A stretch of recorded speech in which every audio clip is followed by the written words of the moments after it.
Jeep Take Two. Wanted everyone to see how Al and my collaboration worked out.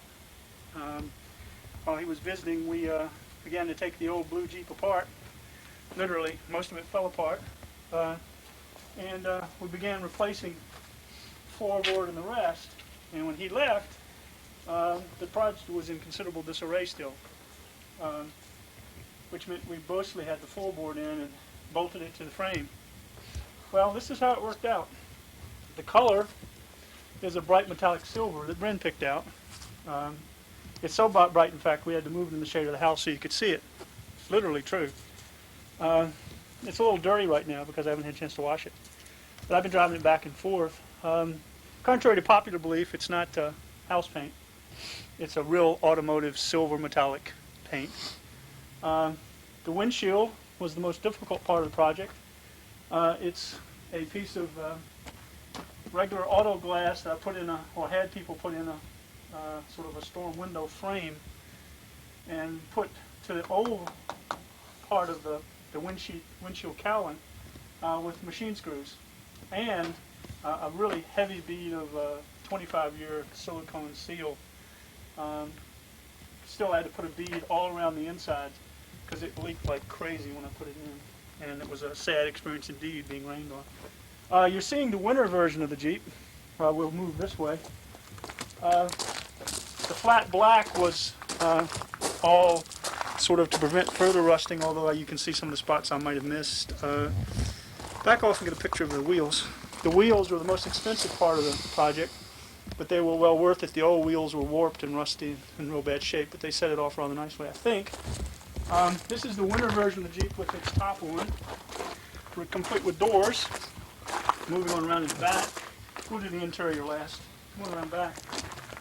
You can see the treatment back here is black and silver as well. This is a custom-made cover for inclement weather.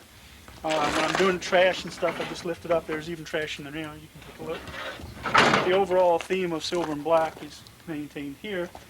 The top has its tire. I haven't needed a spare, although I take pains to make sure it's still pumped up when I leave in the morning. Let's take a look at the interior, which is not finished, but worth your attention. The far seat, the driver's seat, is a Volvo seat borrowed from our original 1971 red Volvo. And the passenger seat will be one in the spring. I intend to cover both with black vinyl like this so that I can, when I open up in the spring and take the top off for riding in the summer, it won't be damaged. Amplifier that he and Marshall installed works so well that I put a 40 watt per channel amplifier under the dash, connected to my old tape player, and hooked those up to 100 watt speakers. I really can hear the music now going down the road as opposed to the way it used to. I used to have to strain to hear it over the engine noise and the racket this old Jeep creates. Inside you can see the silicone seal and the bead as well. Kept the overall flat black idea inside. The dash had to be replaced because it was so rusty and nasty. Replaced it with a plywood dash, recalling some of the old MGB series and old Triumphs, but not as nice, of course. And I made myself a little console for my gauges to get them out of the dash where they were having a difficult time not contacting and shorting out.